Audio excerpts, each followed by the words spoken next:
जल्दी करनियंतु BPL card महिला को मिल 2500 टंका। आसतु कौन करिया पड़ो देखिए। महिला को मिल 2500 टंका शीघ्र तैयारी करनियंतु बीपीएल कार्ड नचेत पाइबे नहीं। दिल्ली में बीजेपी सरकार 8 मार्च तथा अंतर्जातीय महिला दिवस महिला समृद्धि योजना आरंभ कर योजना अधीन दिल्ली महिला को प्रति मासरे 2500 टंका देवा व्यवस्था करा जायछे। तथापि दिल्ली प्रत्येक महिला यही महत्वाकांक्षी योजना लाभ उठाई पारिबे नाही, कारण दिल्ली सरकार यह योजना योग्यता पाई किछि आवश्यकता शर्त रखा जायछे। शर्त गुड़िक मध्य गोटे हूँ हिताधिकारी महिला पाखर एक बीपीएल कार्ड थिबा आवश्यक। एपरी परिस्थिति रे जो महिला पाखर बीपीएल कार्ड नाही सेमाने मनरे ए प्रश्न आसुथिबा जे यही गुरुत्वपूर्ण डॉक्यूमेंट किपरि तैयारी करिवे। जदि आपण मध्य बीपीएल कार्ड तैयारी करिवा को भावुछंती तेबे आसंतु जानिबा।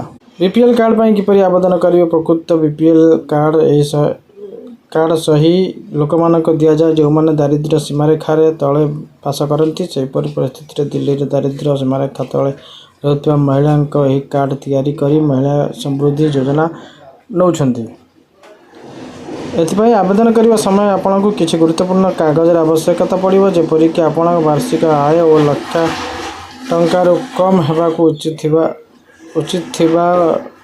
एथिपाई आपण आवश्यक आय प्रमाण पत्र मध्य दाखल करने को पड़ो। बीपीएल कार्ड पर आवेदन करने दिल्ली महिला माने राज्य खाद्य जोगाण विभाग सरकार वेबसाइट परिवर्तन करें जो कि आप आवेदन करें।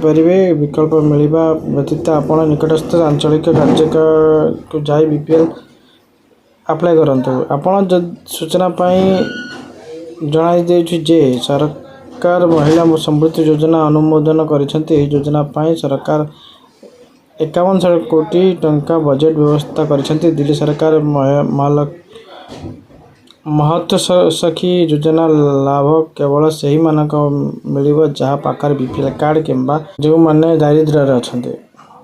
तथापि एथिपाई सरकार द्वारा अन्यान्य योग्यता मानदंड मध्य करा जायछि, जेपरिक हिताधिकारी महिला गत 5 वर्ष धरी दिल्ली रे रहुछंती। महिला बयस 21 ରୁ 60 वर्ष मध्य हेबा उचित। यह व्यतीत पेंशन भोगी सरकार कर्मचारी महिला होई नथिबा दरकार। वीडियो भल लागले लाइक सब्सक्राइब करंतु।